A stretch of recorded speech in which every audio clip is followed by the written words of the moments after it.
Hey Parker, it's July 14th. So I find it really funny that you say, like, you don't even want to get into the whole idea of, like, adaptations and retellings, because guess what I do? So retellings and adaptations of already existing media is, like, my favorite thing in the world. That's what I like. For example, I'm probably more likely to read something if it's already, like, an existing thing. For example, Jackson Pierce's retellings of classic fairy tales, like Sisters Red, is Big Bad Wolf, Sweetly, Hansel and Gretel, Fathomless Little Mermaid, Cold Spell, which is the Snow Queen, all of which are books I highly recommend, is one of my favorite, like, companion series novels things. I love books that work with already existing plot lines. I like seeing what people can do new to the genre and contribute. Which is another reason why I love the dystopic genre so much, specifically with totalitarian governments, because I like seeing all the little things that different people can do to make their stories unique.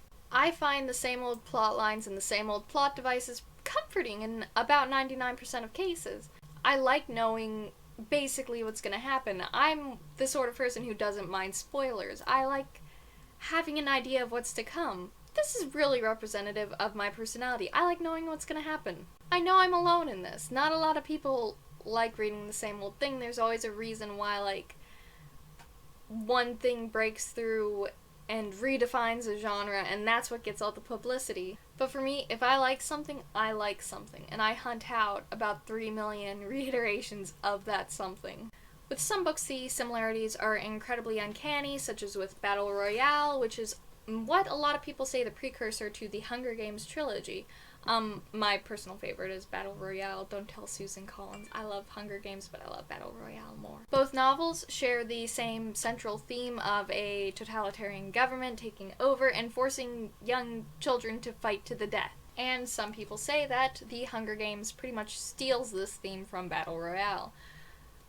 I disagree. If the book series do in fact borrow from each other, or Hunger Games from Battle Royale, I don't think it's anything to be ashamed of. Disclaimer, I don't believe that Susan Collins stole from Battle Royale. I'm just using it as an example, like the most easily grabbable example on my bookcases that I can easily think of.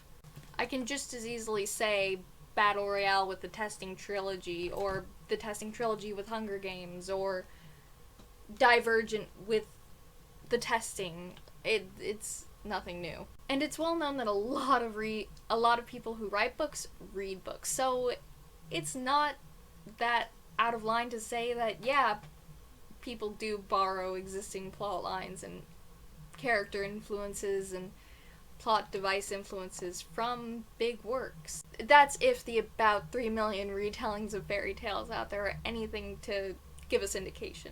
People like familiarity. We like knowing what's going to happen, and we like having an idea.